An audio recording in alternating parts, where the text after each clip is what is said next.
ಇಂದು ವಿಶ್ವ ಮಹಿಳಾ ದಿನಾಚರಣೆಯ ಸಂಭ್ರಮ. ಅವಿಭಜಿತ ಕರಾವಳಿ ಸೇರಿದಂತೆ ಬಹುತೇಕ ಕಚೇರಿಗಳಲ್ಲಿ ಮಹಿಳೆಯರ ಸಂಭ್ರಮ, ಮಹಿಳಾ ದಿನಾಚರಣೆ ಶುಭಾಶಯ ಕಾರ್ಯಕ್ರಮ ಕಂಡುಬಂದಿದೆ.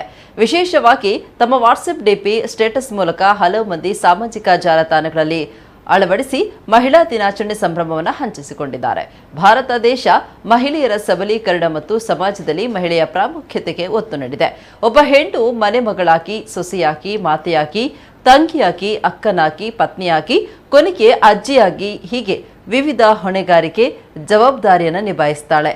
ಪ್ರತಿ ವರ್ಷ ಪ್ರಪಂಚದಾದ್ಯಂತ ಮಹಿಳೆಯರ ಸಾಮಾಜಿಕ, ಆರ್ಥಿಕ, ಸಾಂಸ್ಕೃತಿಕ ಮತ್ತು ರಾಜಕೀಯ ಸಾಧನೆಗಳ ನಿಟ್ಟಿನಲ್ಲಿ ಮಾರ್ಚ್ 8ರಂದು ಮಹಿಳೆಯರಿಗಾಗಿ ಪ್ರತ್ಯೇಕ ದಿನವೊಂದನ್ನು ಮೀಸಲಾಗಿರಿಸಿ ಅಂತಾರಾಷ್ಟ್ರೀಯ ಮಹಿಳಾ ದಿನವನ್ನಾಗಿ ಆಚರಿಸಲಾಗ್ತಾ ಇದೆ. ದಕ್ಷಿಣ ಕನ್ನಡ ಜಿಲ್ಲಾ ಮಹಿಳಾ ಮಂಡಳಗಳ ಒಕ್ಕೂಟದ ವತಿಯಿಂದ ಮಂಗಳೂರಿನ ಪುರಭವನದಲ್ಲಿ ವಿಶ್ವ ಮಹಿಳಾ ದಿನಾಚರಣೆ ಮಹಿಳಾ ಕಲೋತ್ಸವ ಆಯೋಜಿಸಲಾಗಿತ್ತು.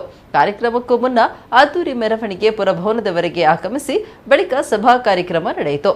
ಹಿರಿಯ ಸಿವಿಲ್ ನ್ಯಾಯಾಧೀಶೆ ಶೋಭಾ ಬಿಜಿ ಕಾರ್ಯಕ್ರಮವನ್ನು ಉದ್ಘಾಟಿಸಿದರು.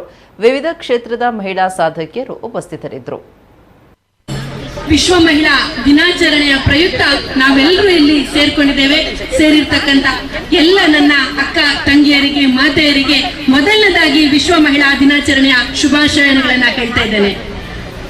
ಇವತ್ತು ಮಹಿಳೆಯರು ಯಾವ ಸಾಧನೆಯಲ್ಲೂ ಕೂಡ ಕಡಿಮೆ ಇಲ್ಲ. ಅಂಥದ್ರಲ್ಲಿ ಇವತ್ತು ನಾವು ಮಹಿಳಾ ಒಕ್ಕೂಟ, ಜಿಲ್ಲಾ ಮಹಿಳಾ ಒಕ್ಕೂಟದಿಂದ ಇವತ್ತು ಬೃಹತ್ ಒಂದು ಜಾಥವನ್ನ ಇಟ್ಕೊಂಡಿದ್ದಾರೆ. ಹಾಗಾಗಿ ಈ ಒಂದು ಕಾರ್ಯಕ್ರಮದಲ್ಲಿ ಬಹಳಷ್ಟು ಮಹಿಳೆಯರು ಸೇರಿಕೊಂಡಿದ್ದಾರೆ.